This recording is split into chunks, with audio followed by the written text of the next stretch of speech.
Welcome to Okoboji Broadcast, everybody. Standing on a beautiful day right here on the new boardwalk outside the historic Arnold's Park. Incorporated with me are some of the engineers that have made a lot of this happen. We have Brad Beck from Beck Engineering and Mike Cedar also with Beck Engineering. And first of all, guys, welcome.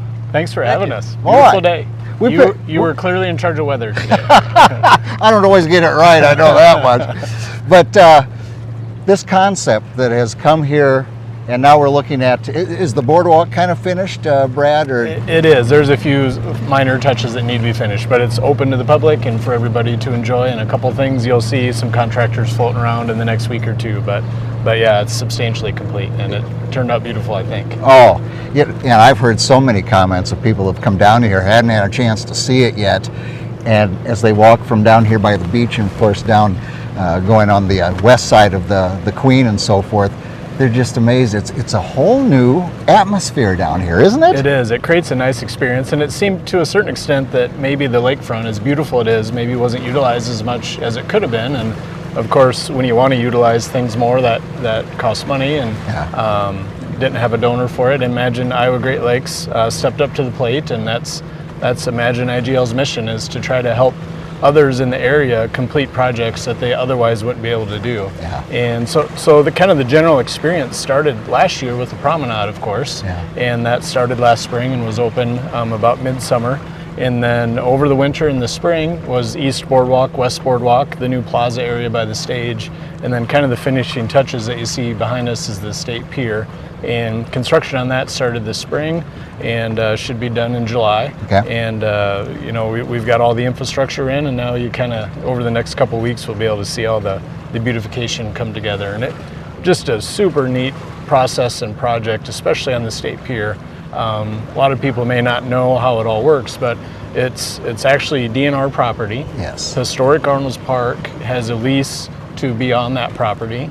We're partially on City of Arnold's Park right away. And then, of course, Imagine Iowa Great Lakes was the partner that kind of made it all come together. So four entities that were able to work together all as one in one cohesive unit. And sometimes when you get that many entities together, it's hard to get stuff done. The process was so seamless. Everybody worked together so well, all as one group. And it was just a ton of fun to see it come together now. Just out of curiosity, the whole concept from start to finish, of course, like you said, IGL had a lot of the bankroll for it. But as far as the design, did a lot of people have ideas and it started to formulate, or was there kind of an initial design and it just went with that? Then, of course, like you said, the partnership with the DNR, the City of Arnold's Park, Historic Arnold's Park, did it go through a lot of kitchens for it to get cooked? It did, and maybe I'll let Mike expound on it a little bit. But with the State Pier in particular, Mike put together some different concepts, and maybe I'll let you take over from there and talk about concepts and how they became a hybrid. Okay, well, Mike, first of all, I get to talk to Brad a whole lot. Just a little bit about your background, Mike.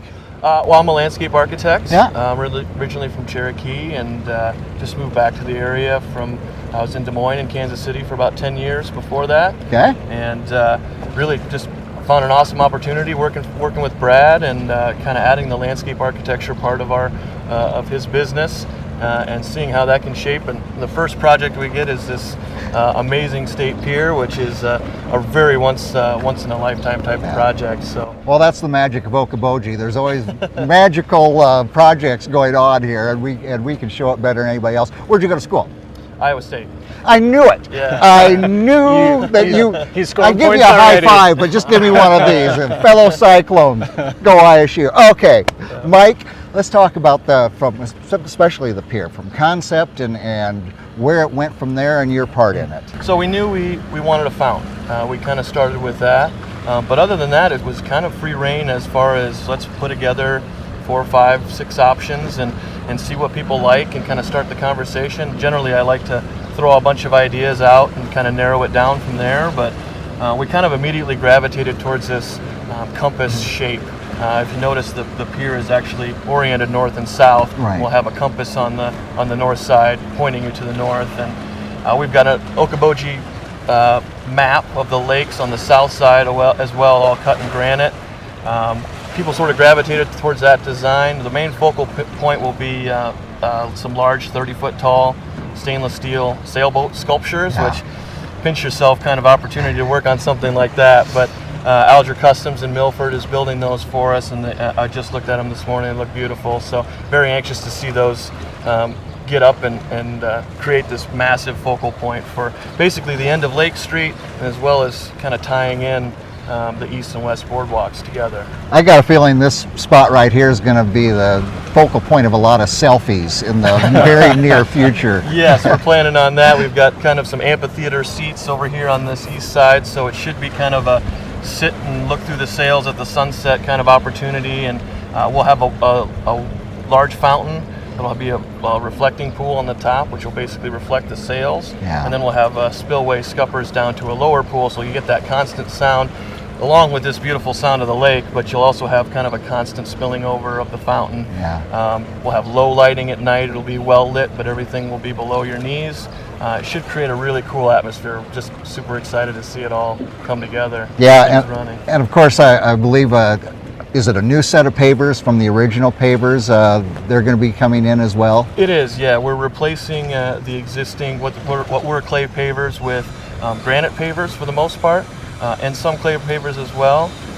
The park is selling those, continuing to sell those as well for donor pavers. But we've got, I think, about 2,000 right now planned for the pier that'll be mixed throughout in granite, which will last a lifetime. And really cool materials. I think once we start seeing those all finished up and next to each other, it's going to come together pretty nice. Yeah, and I think for those people that, I think it was 1999 when we saved the park here, and those people that wanted to preserve the memory of something, or maybe for their family with the old clay pavers, you know, the life on those isn't near what with the platinum. I mean, whoever they did these in memory of are going to have a lifetime and beyond of that memory being preserved. Right, yeah, and we've replaced all the ones that were there with new granite pavers and an opportunity to expand on that. We've also maintained the Captain Steve sculpture that's been here forever, and is oriented facing the west and looking at the Queen. Created a nice little planting area around that sculpture, and that'll be lit at night now as well. Yeah. So. Lot of cool lighting, and I think the nighttime experience is what I'm most looking forward to seeing. Yeah, I bet even though you've seen it from concept design and all the renderings and everything, when you guys finally see it in its reality, and not only from here and on the pier, but to be out on the water and see it from a ways away, that's got to be a thrill. I mean, it's going to be a thrill for you guys too. It is, and it's exciting. It's one of those projects that is going to kind of leave a legacy. I mean, all of these Imagine Iowa Great Lakes projects, all the things the park has done over the last several years, those are all Mike had mentioned earlier, but every time one of these projects come in, it's like, here's another once-in-a-lifetime project. Yeah. And they just keep coming in one after the other, but they're all projects that are going to leave a legacy far after we're not here anymore. Right. And that's the exciting thing. The place that we live, work, and play, to be able to make an impact through what we're doing at work is just an unbelievable experience, and we're so grateful to be able to be a part of it.